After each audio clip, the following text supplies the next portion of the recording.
Margarita Ventimilla, coordinadora Zona 4 MIES, trabajando por Portoviejo, con pasión y entrega. ¿Qué tal? ¿Cómo están, amigos y amigas? Bienvenidos y bienvenidas nuevamente a esta estación, a este su programa La Estación. Quiero agradecerle a todos y a todas quienes han compartido nuestro programa, quienes nos siguen en las páginas de redes sociales, quienes siguen la página de la Junta Cívica Andrés Vera. La verdad que agradecidos con ustedes por el apoyo que hemos tenido en esta nueva propuesta de mostrar a los personajes que de alguna u otra forma hacen de esta parroquia más grande, y también el desarrollo de Portoviejo, y sobre todo personajes que han sido parte importante de la vida cotidiana, de la vida política, social de Andrés de Vera y también del cantón y del país. Hoy, con este antecedente, quiero darle la bienvenida a una invitada de lujo de Andrés de Vera. Vive en Andrés de Vera, nací en Andrés de Vera, la dirigente popular, la dirigente sindical, la dirigente educativa, y es más, creo que las palabras sobran para presentar a nuestra invitada, mi querida licenciada. ¿Cómo le va? Un gusto tenerla aquí en la estación. Un gusto, Yandri, un gusto a todos quienes hacen la Junta Cívica de la Parroquia Andrés de Vera, a su principal Johnny Ceballos, y a todos, y sobre todo a aquellos que conformamos, que vivimos, otros que han nacido y que formamos parte de la parroquia, como lo he dicho siempre, más grande, más poblada que tiene la provincia de Manabí. Un honor para mí poder compartir con todos ustedes en este programa La Estación. Antes de iniciar, quiero agradecerles, como siempre, a las personas que apoyan y que han confiado en nosotros, a la Unidad Educativa Espíritu Santo, a la Unión de Cooperativas de Transporte de Pasajeros de Manabí, con su gerente Eduardo Burgos y su presidente Abel Gómez, a Margarita Ventimilla, la coordinadora de la Zona 4 del MIES, que también está apoyando este programa, y también a Marcelo Ruiz, MR Producciones, quien es el responsable que nosotros podamos transmitir. Mi querida, ahora sí, entrando en materia, me dicen sus amigos que usted tiene, hay 3 tiempos en los que usted interviene. Que el primer tiempo usted dice para concluir, el segundo tiempo dice finalmente, y el último es para terminar. ¿Quién es que le ha pasado eso? Nos dicen, ¿no? Entonces, claro. ¿Y por qué será? Ahí está. Bueno. Ahí está el tema, ¿no? Una de esas es la parroquiana Leonor Mendoza, que es la presidenta de la UNE. Ella captó eso, y algunos amigos que cuando hemos hecho uso del micrófono para poder dar alguna intervención, algún discurso, efectivamente han cachado eso, ¿no? Que yo digo, bueno, para culminar finalmente y para terminar. Y a veces se me sale hasta un cuarto tiempo y por último. Entonces, pero es parte de la jocosidad que uno le pone para poder conectar con el público y poderse conectar con la gente a la cual quieres llegar con algún mensaje, alguna propuesta o alguna idea que quieres compartir con los demás. Bien, vamos a llevar esta entrevista en tema cronológico. Usted estudió en la Escuela Fiscal Mixta Amalia Ceballos. Así es. Y en el Colegio 18 de Octubre. Y en el 23 de octubre también, ahí terminó. Así es, sí. La Escuela Fiscal número 14, Amalia Ceballos, que quedaba porque fue eliminada, digamos así, allí donde queda ahora el Paraíso de los Niños, el jardín, en la 5 de junio. Allí estudiamos todos mis hermanos. Luego en el Colegio 18 de Octubre, que era un colegio ciclo básico, antes también, ahí por el mercado, en la Roosevelt, ahí funcionaba. Y finalmente, cuando se me prendió el foquito por la profesión más grande, más alta, más noble que puede tener la humanidad, como es la de ser maestro y maestra, pues muchos compañeros maestros del colegio, de la escuela y amigos decían, tú tienes para ser maestra, ándate a estudiar al Colegio 23 de Octubre, Instituto Normal de Montecristi. Pero las condiciones económicas eran bien complicadas. Mi mami lavaba ropa ajena para mantenernos a 7 hijos que tenía, 7 hermanos somos, y mi abuelo de crianza era un comerciante de legumbres en el mercado número 1. Entonces, pero sí me gustaba eso. y me propuse participar, concursar, no, más que concursar, no, dar la prueba ya en el Instituto Normal de esa época para entrar a 4º año de colegio, terminar mi bachillerato y posteriormente seguir los 2 años post-bachillerato en el Instituto Normal, orgullosamente Instituto Normal 23 de octubre, y ser una maestra normalista. Usted desde el colegio tuvo ese espíritu revolucionario, porque usted fue presidenta de los 2 consejos estudiantiles de los 2 colegios, ¿no?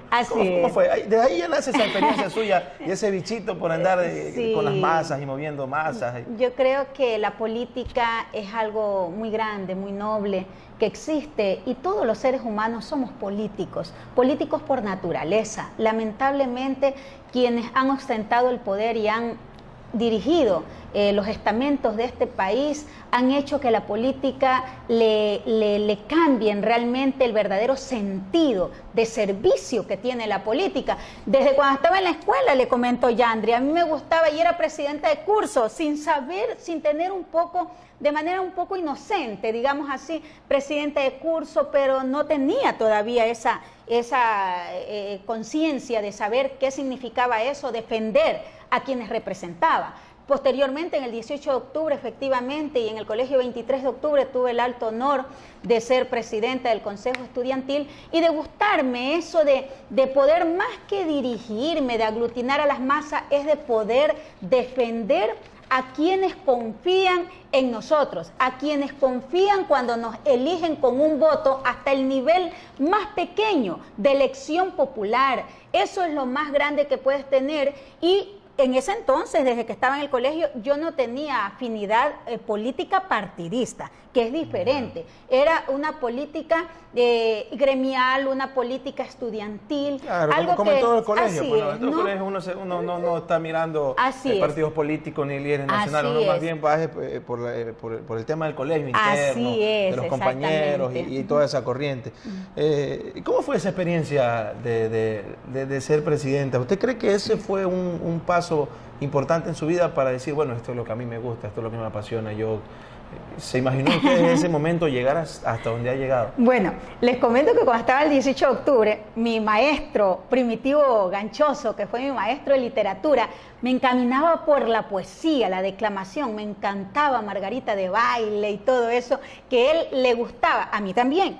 Pero cuando ya estuve en el Instituto 23 de octubre, en cambio, Alba Betty Mendoza de Balseca, mi maestra también de literatura, y Rogelio Guerra, algunos de ellos me encaminaban en cambio por el tema de la oratoria. Me encantaba la oratoria, me encantaba dirigirme a la gente, y ellos comenzaron a desarrollar esas situaciones importantes. Esas cualidades. Exactamente. Entonces, porque todo el ser humano nace con esto, lo que pasa es que necesita... Exactamente. Y desde allí empezó a gustarme el hecho de defender las causas justas, de defender a quienes necesitan que pueda ponerse no solamente una persona, sino un colectivo, una organización como el Consejo Estudiantil, que nos permitía justamente luchar por reivindicaciones pequeñas en esos momentos, pero que luego las fui asumiendo como unas luchas más grandes en defensa de la educación pública en nuestro país y de la defensa de nuestros niños, de nuestros jóvenes y sobre todo de nuestros maestros y maestras del país. Usted también en 1995 funda y preside el Frente de Lucha por el Ingreso al Magisterio. Allí ya me comenzó a entrar el bichito un poco partidista. Hay partidistas, justamente allí. Sí, porque cuente un poco cómo nace esa idea de fundar esa experiencia. Yo salí del Instituto 23 de octubre el 6 de marzo del 93. Y efectivamente salimos con muchos maestros, sin jactancia alguna. Tuve el honor de ser la mejor egresada con medalla de honor como maestra del Instituto 23 de octubre. Y con mi medalla de honor, con mi diploma y todo, yo dije, voy a ingresar al magisterio. Era lo que a mí me gustaba, ser maestra. Claro. Pero lamentablemente eso no ocurrió. Cuando yo salí, igual que muchos maestros, yo ya iba a tener mi primer niño. Tengo que decirlo, fui madre soltera de mi primer hijo, Gerardo Andrés. Entonces, niños, ¿no? Sí, y yo quería ingresar al magisterio, pues tenía todas las condiciones, para ingresar al magisterio los méritos, y la dirección de educación quedaba allí en lo que era el centro comercial, allí en el mezanine. Y yo fui para decir, no, yo quiero ingresar al magisterio, quiero dar la prueba, y me salen diciendo, dice, allí salió alguien, ahí cobraban 5 millones de sucre por ingresar al magisterio. Otro dice, si quieres tienes que andar aquí, sentarte todos los días, que por aquí, que por allá, hacerle coro a quienes eran en la dirección. Y otro se atrevió a decirme, y esto sí es una cosa que tuve esa amarga experiencia, igual que muchas mujeres en nuestra condición de género, de ser afectadas incluso hasta en el pudor de uno, porque para conseguir un trabajo en esa época, yo creo que ahora tampoco ha cambiado, lamentablemente mucha gente se aprovecha de la condición de mujer, de ese anhelo que tiene la gente de querer trabajar, siendo madres, de querer tener su puesto de trabajo. Lamentablemente, ¿le hicieron alguna propuesta indecente? Propuestas indecorosas, sé decir yo. Ahí era la plata, la política o el petate, sé decir yo, las 3 P. Lamentablemente fue lo que me indignó tanto, que cuando se acercó Víctor Hugo, un maestro que era delegado, y el señor Santos de Chone, delegados de la UNE, yo no conocía lo que era la UNE, y me vienen a decir, compañera Mary, pero vamos para organizar.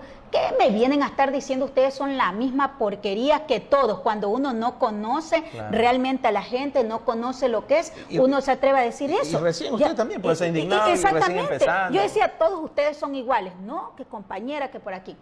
Lamentablemente yo digo, ese trance tuve que pasar en mi vida, y efectivamente dirigí a la gloriosa UNE Eumeni Álava Párraga, allá en el 93-94, y fuimos a la Unión Nacional de Educadores en la Ricaurte y 10 de agosto, donde prevalece, pese al lamentable terremoto, ese majestuoso edificio de la UNE, y allí comenzamos a llegar muchos egresados. Éramos 300, 400 egresados de Chone, Montecristi, de todas, indignados, que querían organizarse.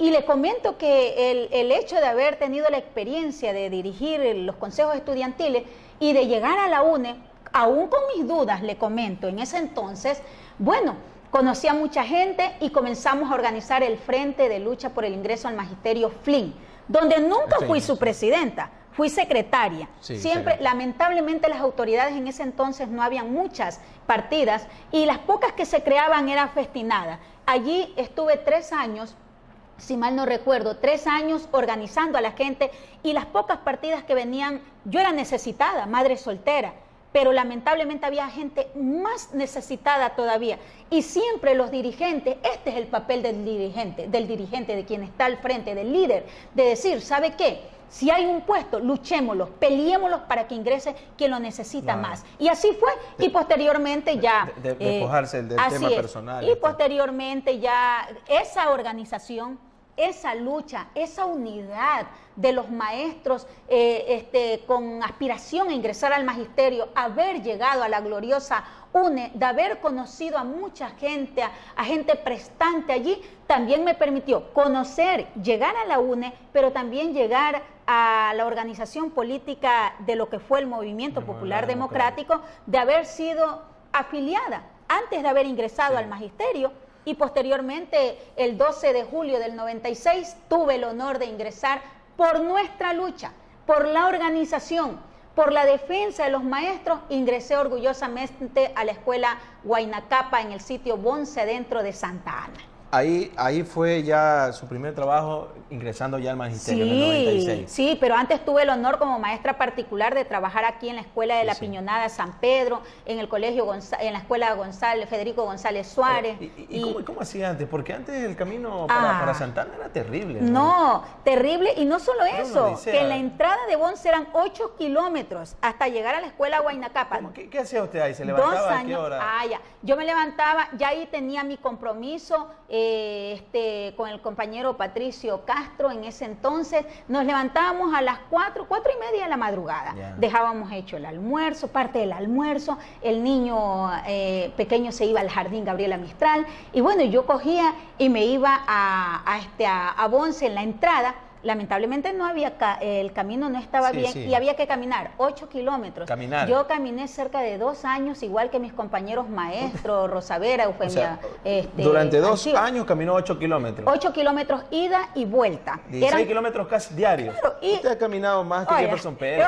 Y parece mentira, 40, 45 minutos. Yo les dejaba botada porque yo, no, yo tengo que llegar a ver a mi hijo, a calentar la comida, que no sé qué. O sea, es que es la vida de los maestros, créanmelo, que yo me emociono porque es la vida de los maestros, es lo que los maestras y maestros vivimos, no solamente mujeres, las mujeres de manera particular, saber que vas a cumplir con tu labor grande de maestra, noble, pero también de saber que tienes que venir a ver a tus hijos, a ver el almuerzo, a ver qué pasa en la casa, bueno, cosas así, y así pasamos casi 2 años caminando, y luego ya hubo la oportunidad de ir, aunque sean las camionetitas, esas Datsun creo que son las chiquitas, entrábamos y salíamos.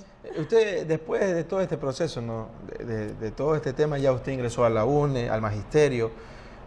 ¿Cómo se da el tema de la presidencia de la UNE? Bueno, ahí rapidito, cuando ingresé al magisterio, como yo había hecho casi 3 años de dirigencia en el FLIN, era una base muy importante de formación, sobre todo, ya cuando ingresé el primer año, tuve el honor de ser secretaria provincial de la UNE, secretaria de Comunicaciones, y luego en el 2004, pues, hubo la oportunidad, era una maestra en ese entonces, bueno, joven aún, un poco para el resto de los maestros que tenían trayectoria, su presencia de incluso hasta con más años, un poco para mí allí era un poco, digamos, no, ¿cómo puedo decir el término? Significaba algo como muy grande para mí, decir que voy a ser presidenta de la UNE y era por elección popular. Allí hubieron algunas situaciones, disconformidad con algunas personas de algunos grupos. ¿Quién era su contrincante? Era la maestra, prestigiada maestra del colegio Paulo Emilio Macías, doña Gladys, ¿qué se me escapó el apellido? Gladys Gómez. Gladys Gómez, ella era una maestra, es una maestra muy prestigiada del colegio Paulo Emilio Macías. Tuve el honor de participar democráticamente con ella, una maestra de 25 años en ese entonces. Yo tenía apenas 3 años en el magisterio, pero bueno, los maestros y maestras en ese entonces, desde cuando era secretaria de la UNE, tuvieron la oportunidad de conocer a Mary Zamora, a esa maestra que, como dice Eumenia Álava, en las manifestaciones, yo me ponía allí, comenzaba a gritar, y Virginia García de Chone, también que fue vicepresidenta, dice, es que ese grito ¿de quién es? ¡Alerta! Entonces, y dice, ese fue el grito que nos hizo conocer ante los maestros y ante la población. ¿Pero cuál es la alerta? ¿Qué más? Alerta, alerta, alerta, alerta, alerta, que camina el magisterio unido luchando por la vida. Así, muy bien. Chévere. Ese fue sí, y era una voz fuerte que se escuchaba, eran unas manifestaciones grandes, pues de cuadras. Y allí Mary, una muchachita que aparecía desde cuando era egresada, luego secretaria de la UNE, y tuvimos ese contacto con los maestros, con los directores, directoras de escuelas, los maestros se fueron identificando. Ese es el término. Comenzamos a tener una identidad propia, una identidad que se comenzó a forjar en esos cursos de capacitación que se le daba a los maestros para ingresar al magisterio, para que conozcamos de legislación escolar, pero sobre todo para que conozcamos sobre la formación ideológica y política. Yo digo, esto a veces hay miedo en decir este tipo de cosas. No, señores, allí comenzó la vida de Mary Zamora y de prestantes maestros y maestras de esta provincia y del país. Ya para ir conjuntamente con el tema de la UNE, yo le voy a ir haciendo algunas preguntas que también la gente en redes sociales nos hace para que se la transmitamos. Hay dos escenarios, ¿no? Primero ahorita el de la UNE, y más adelante sí quiero hacer un paréntesis para hablar todo este tema del 30S, que creo que es un capítulo que no lo podemos dejar. ¿Por qué no recibieron después, no la UNE, por qué después no recibieron los nombramientos de la directiva de la UNE? El Ministerio de Educación, hubo elecciones, no quiso recibir el Ministerio de Educación. Y ahí creo que pasaron 2 o 3 años y ahí le quitan la vida jurídica a la UNE. Mire, ¿Cuál fue ese escenario? Luego, en el 2007, yo culmino el periodo de la UNE provincial. Sí. Y allí significaba un paso importante a nivel nacional. 2004-2007 fue su periodo. Aquí en Manaví. Sí, y 2007-2010 nacional. Era la segunda presidenta nacional de la UNE manavita. ¿A usted le tocó batallar porque con el Machi? Pero Flor Medrano de Chancay, maestra manavita, también batalló desde la clandestinidad contra la dictadura, cuando le quitaron la personería jurídica allá por la década del 70, 77, 78, le quitaron la vida jurídica a la UNE y le tocó a la manavita Flor Medrano de Chancay ser la primera presidenta mujer. Y luego tuve el honor en el 2007 de ser la presidenta, la segunda presidenta manavita también, y haber enfrentado una... ¿Y a usted le tocó enfrentarlo al Machi en todo su apogeo? Porque del 2007 al 2010 claro, era una máquina. Nadie le podía decir nada. Y hay de aquel que se atreva por lo menos a salir en manifestación. Oiga, nosotros hicimos la primera huelga de hambre en plena constituyente en Montecristi. Sí, tuve el honor de dirigir junto a valientes dirigentes del país la huelga de hambre por el incentivo y la compensación económica para la jubilación a los maestros. En huelga de hambre y apoyábamos a Correa todavía allí, en la constituyente de Montecristi, y allí se quedó plasmada en la transitoria 21 de la Constitución ese incentivo que luego se amplió a todos los servidores públicos y que ahora prácticamente no lo están cumpliendo. Luego enfrentamos con Rafael Correa que nos hayan quitado la ley de carrera docente y escalafón del magisterio, único magisterio en Latinoamérica que tenía una ley de carrera docente, que la conseguimos en la década de los 90 y lamentablemente la echaron abajo esa ley de carrera docente y escalafón. Quitaron incluso en esa época también lo que significaba la licencia sindical. La licencia sindical, que eso es un derecho, un principio de los derechos al trabajo que tiene el dirigente sindical, y posteriormente lo que significó un proceso de evaluación que nosotros denominábamos punitivo, un proceso de evaluación que pretendía calificar al maestro por una prueba de conocimientos, cuando nosotros exigíamos, demandábamos lo que decía la Constitución y la ley, que era una evaluación permanente, continua, sistemática, natural del sistema educativo, que el maestro sienta que la evaluación es algo como nuestros estudiantes, que lo evaluamos permanentemente y que no solamente los maestros que sabemos, nosotros cuando conocemos al estudiante sabemos que una evaluación que tú la tomas ahora, que se toma trimestralmente o cada mes, parcialmente, sabemos que esa evaluación es parte de los conocimientos, pero la evaluación es permanente, la evaluación es todo día en el aula. Oiga, y nosotros tuvimos, pues, yo sí quiero decirle y recordarle, pues, oiga, a Correa en el 2009, cuando nos resistíamos a que el maestro sea separado de su puesto de trabajo por este proceso y exigíamos una evaluación en otras condiciones, nosotros allí habían destituido, pues, en el proceso en la costa a 93 maestros de Santa Elena y Santo Domingo. 6.900 y más estábamos Mary Zamora a la cabeza con sumarios para ser destituidos. Y tuvimos, yo digo lamentablemente en ese entonces, recurrir a un instrumento que creíamos que ya no era para la historia del momento por la revolución ciudadana con la que había llegado Rafael Correa, haber llegado a un paro. Oiga, a Correa le hicimos un paro de septiembre al 7 de octubre que culminó, un paro que fue de menos a más, enfrentando el miedo, enfrentando la prepotencia, la amenaza, que si aquí no levantan el paro son destituidos. Y finalmente el 7 de octubre logramos hacerlo retroceder y el señor Lenín Moreno, actual presidente de la República, fue el que tuvo el honor de recibir a una marcha de más de 40.000 maestros el 7 de octubre del 2009 para sentarnos, para archivar todos los sumarios administrativos, para restituir a 93 maestros destituidos y ser parte de la nueva ley de educación en la Asamblea Nacional cuando yo era asambleísta. Entonces sí votó por Moreno usted, ¿no? Pero él le está diciendo pero es que eso fue parte de la lucha, de la organización. Entonces, y allí finalmente lo que usted ha dicho, todo este proceso de la UNE. Sí, claro, pero ¿por cuándo? Por el tema del tiempo, mi estimada. Sí. Ay, sí, porque hay mucho que hablar. Uf, oiga, y sí, y ahí también, mira, le estoy haciendo muchas preguntas. Y uno de los temas, ¿por qué le quitan la vida jurídica a la UNE? ¿Por qué? Porque ¿Por qué no la reciben? UNE, ¿Cuál fue ese escenario? a ver, porque la UNE, Correa, quería cooptar, quería hacerse de las organizaciones sociales, que los dirigentes tengan que ser simple y sencillamente gente que se doblegaba sin defender nada, y nosotros no. Entonces, como no pudo cooptar y ganar a la UNE para sus protervos intereses de afectar la educación, de afectar los derechos como ahora están afectados los derechos de los maestros, pues hizo todo un proceso, fue un proceso sistemático de irla deslegitimando y finalmente, como usted muy bien lo ha dicho, de no reconocer el derecho de la organización cumpliendo con todo. Todo lo que se ha cumplido, lamentablemente el Ministerio de Educación... ya pasó por el tema político. Sí, entonces. El Ministerio de Educación fue una retaliación política, fue una situación de parte de la persecución política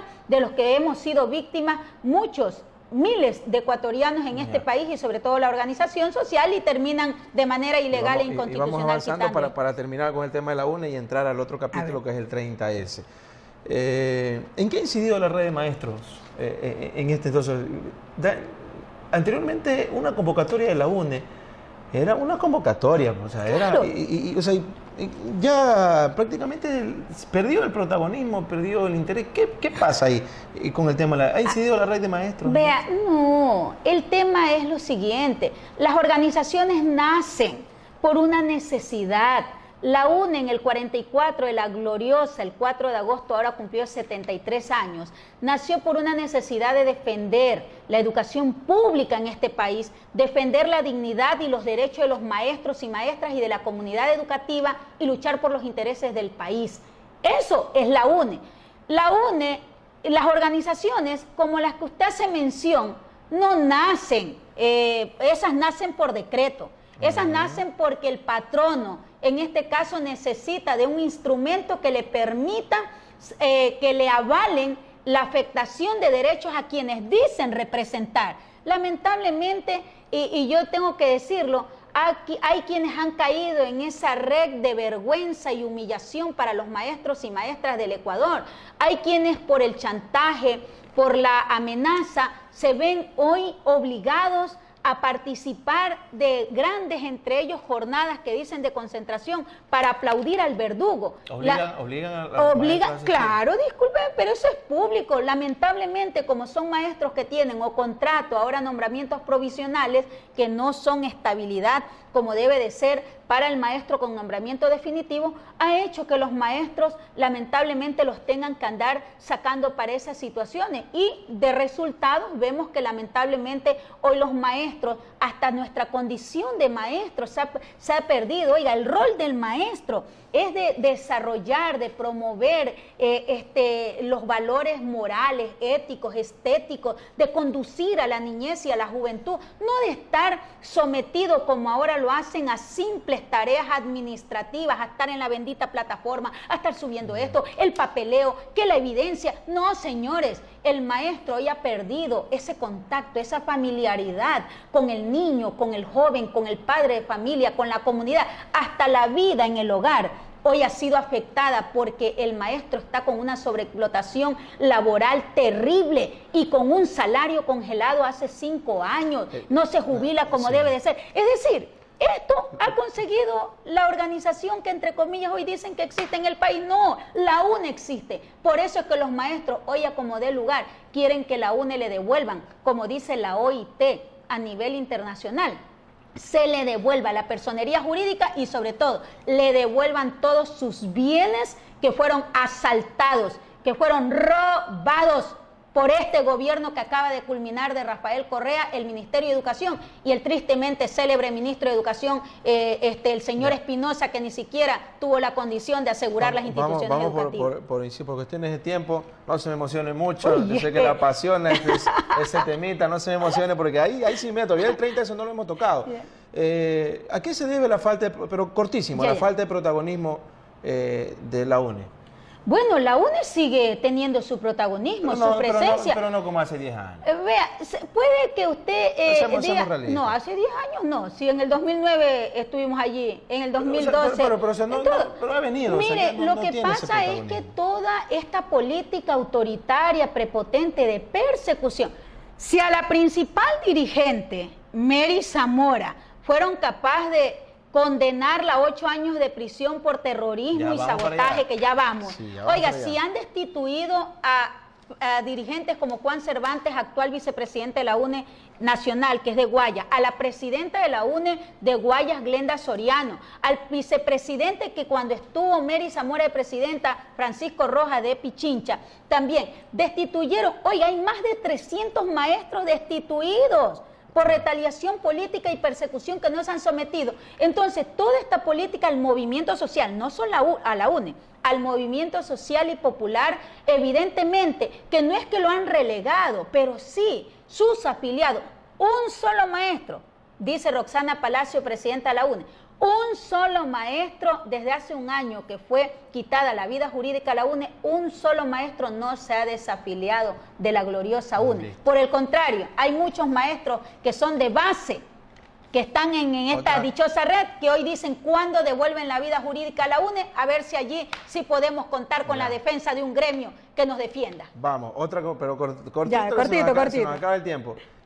Siempre decía, se los tildaba a los que estaban en el MPD, la UNE, los tirapiedras, que tenían secuestrada a la educación. Cortito, ¿tenían secuestrada en realidad la educación? Pero ¿cómo secuestramos la educación si nunca hemos tenido ministro de educación? No hemos sido gobierno, no hemos tenido ministro de educación, no distribuimos ni entregamos el presupuesto para la educación, no somos los que aprobamos las políticas educativas, no somos los que incrementamos salarios, creamos escuelas. Por el contrario, nosotros hemos venido evitando que se cierren 6.000 escuelas como las que ahora cerró Rafael Correa. ¿Cómo vamos a tener secuestrada la educación? Secuestrada la ha tenido la partidocracia de la que hablaba el señor Correa, y que Raúl Vallejo no fue ministro eterno de la partidocracia y fue ministro de Educación de la Revolución Ciudadana. Entonces, cuando esta Guiñaga dice que tenemos secuestrada la educación, responsable de la crisis de la educación, discúlpeme, eso simple y sencillamente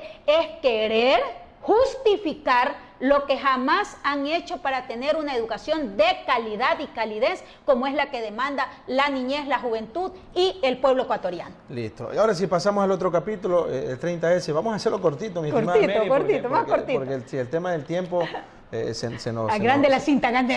Se nos va rapidito. A usted le llamaron justamente por el tema del 30S.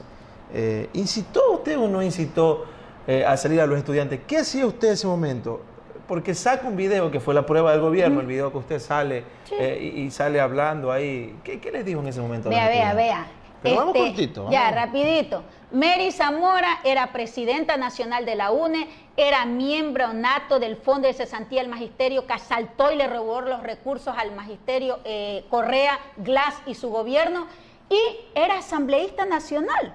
Yo era asambleísta nacional, estaba en funciones activas junto a Jorge Escala y estaba titularizada y habíamos aprobado la LOEI, la Ley Orgánica de Educación Intercultural, y la Ley Orgánica del Servicio Público. Entonces teníamos dos procesos. Primero, hacer conocer lo que el 28 o 29 se había aprobado en la Asamblea Nacional de la Ley Orgánica del Servicio Público, que afectaba a muchos servidores públicos, entre ellos la propia policía y militares. Y segundo, se estaban dando las asambleas de rendición de cuentas del Fondo de Cesantía. Como yo era miembro nato, fueron aprobados ese cronograma por la señora Gloria Vidal, que era ministra de Educación, aprobada por el Ministerio de Educación. 29 y 30 tenía agenda con tiempo, aprobada por el Ministerio de Educación como presidenta de la UNE para asistir a esa rendición de cuentas. 29 había estado en Guayaquil, en otros colegios, y el día 30, 9:15 de la mañana, tenía reunión en el Colegio Aguirre Abad. ¿Qué les dijo usted a los estudiantes? Porque sale hablando. No, a ver, señor, yo entré como ese video casero que yo le he desafiado siempre a Correa y a compañía, al fiscal Chiriboga, que dejen correr toda la cinta, porque efectivamente cuando el rector del colegio Cepeda me dice, imposible asambleísta, presidenta, que se dé la reunión porque ya había todo el alboroto, que al frente quedaba el comando de la policía, en Guayas, yo lo que hago es retirarme, pero los muchachos, como a mí, los niños, todos me llaman y me conocen como Eri Zamora. A mí, niños, jóvenes, adultos, todo el mundo. Y eran los chicos, Mary Zamora, Mary Zamora, eso es lo que se ve. Y yo salgo y le digo, calma chicos, que yo voy a una movilización que tengo para recuperar el tema de que se había quitado el almuerzo escolar a los estudiantes y vamos a la Defensoría del Pueblo. Pero ya todo estaba colapsado. Cuando eso, yo en medio de toda esa multitud en el patio del colegio, yo no conocía bien el colegio. Yo me vi en medio de todos esos chicos y yo no sabía para dónde salir porque los 3 compañeros que andaban conmigo se me perdieron. Por mi buena suerte, el inspector general Banchón, de apellido Banchón, me alcanza a agarrar y me dice, presidenta, venga para acá. En medio de esa muchachada, imagínate, cuando ya me sacan y pudimos meternos a la inspección general y sacarme en un carro con los compañeros por una puerta posterior, que yo no sé por qué lado quedaba, porque no conocía bien el colegio, los predios. Y yo le digo, dejen correr toda la cinta, pues, a ver si Mary Zamora sale con los muchachos, rompemos las puertas, como dicen que se rompieron posteriormente las puertas. Entonces jamás hubo eso. Mary Zamora jamás incitó, instigó o sacó a los chicos a un acto de esa naturaleza que era llevado a cabo por lo que históricamente nunca habíamos visto, policías quemando llantas, policías reclamando por sus derechos. Entonces, sí estamos, ¿cuánto tenemos? Y allí me condenaron 8 años de cárcel y le gané el juicio.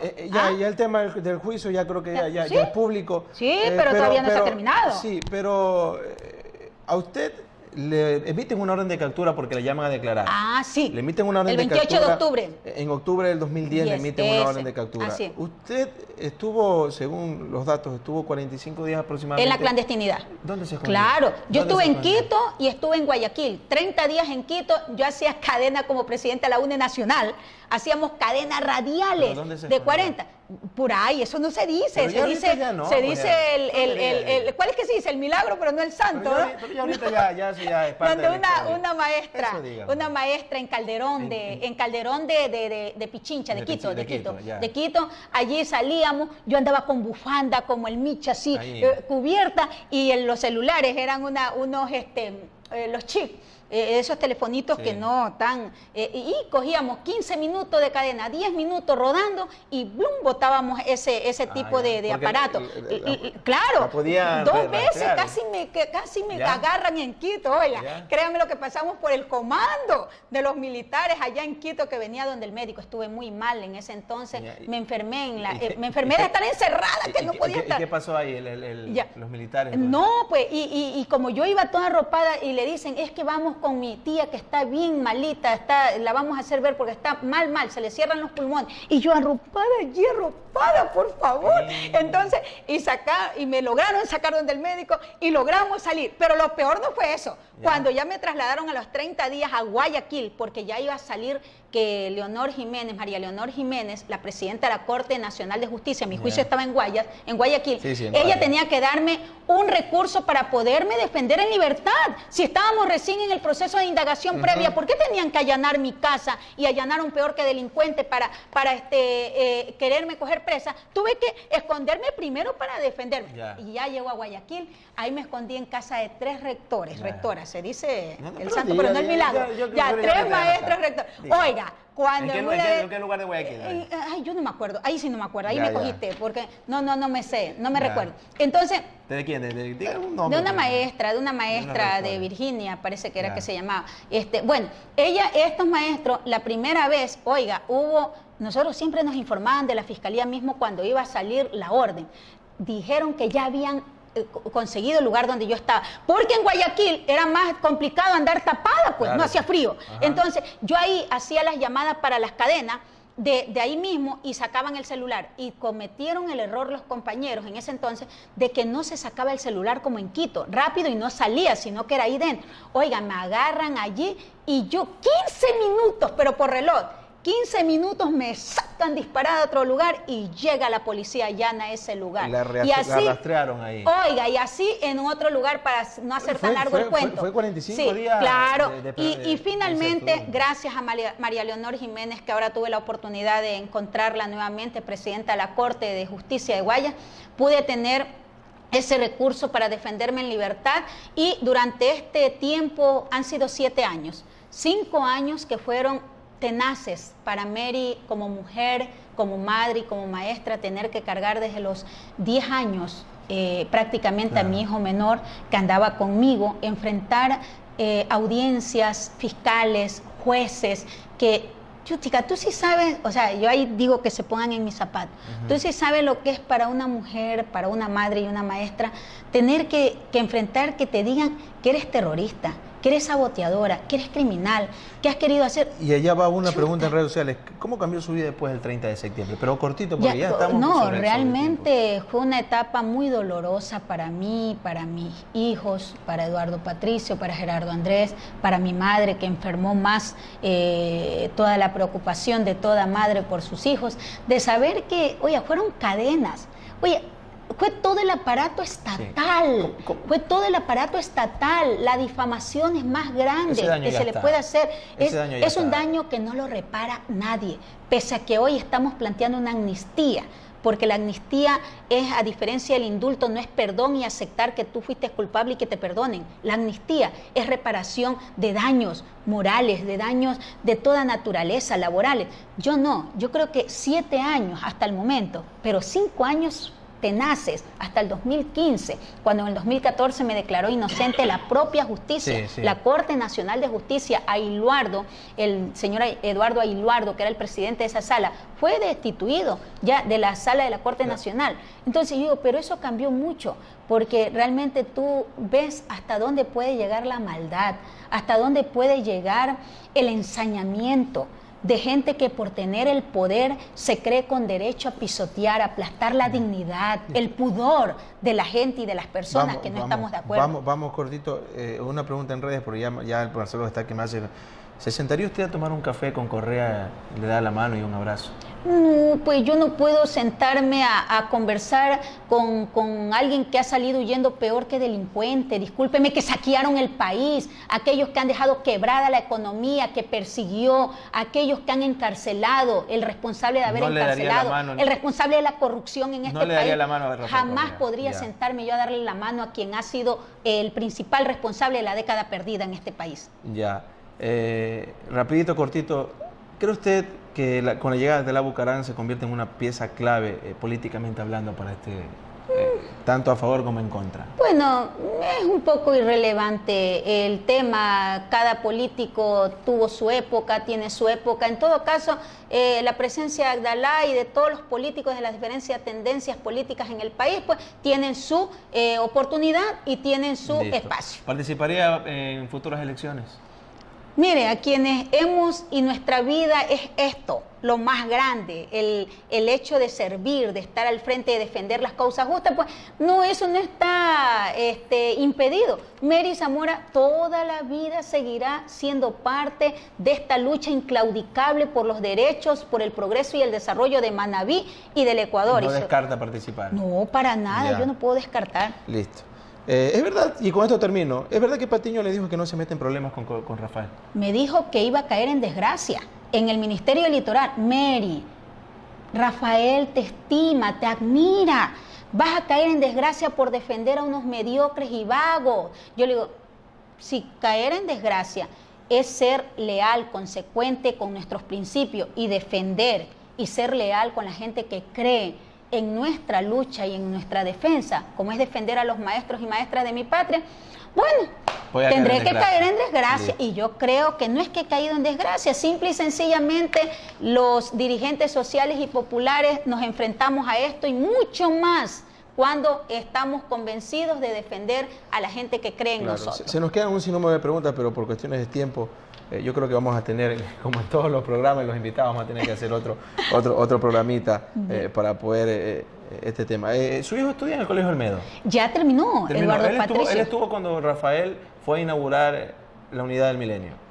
Sí. ¿Qué pasó ahí? Porque ahí había expectativas. ¿Es verdad que a su hijo lo tenían? No, terrible. No. Mira hasta dónde llegan las retaliaciones, la persecución de perseguir a un niño. Un niño de 17 años que lo tuvieron encerrado en el aula del milenio, cuando mi hijo junto al FREO, junto al Consejo Estudiantil del Colegio Nacional Olmedo, a maestros, a gente que quería tener su institución no como estaba abandonada y olvidada y que exigían, demandaban de que querían volver a sus predios, lo tuvieron que tener en el aula escondidos prácticamente como un prisionero para que no salgan a decir absolutamente nada.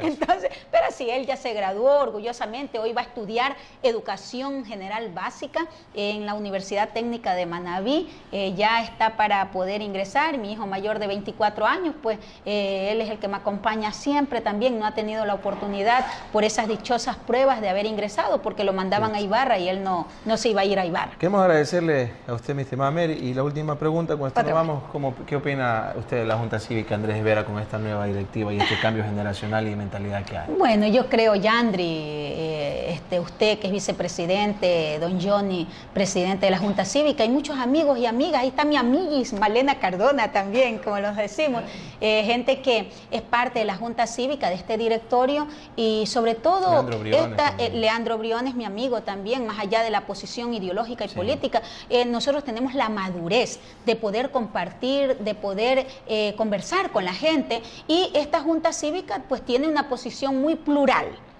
desde el punto de vista político, democrática, y consideramos que esta iniciativa que ustedes tienen de tener el programa, ¿cómo es que se llama? La estación. Uy, se me fue un ratito, un lapsus.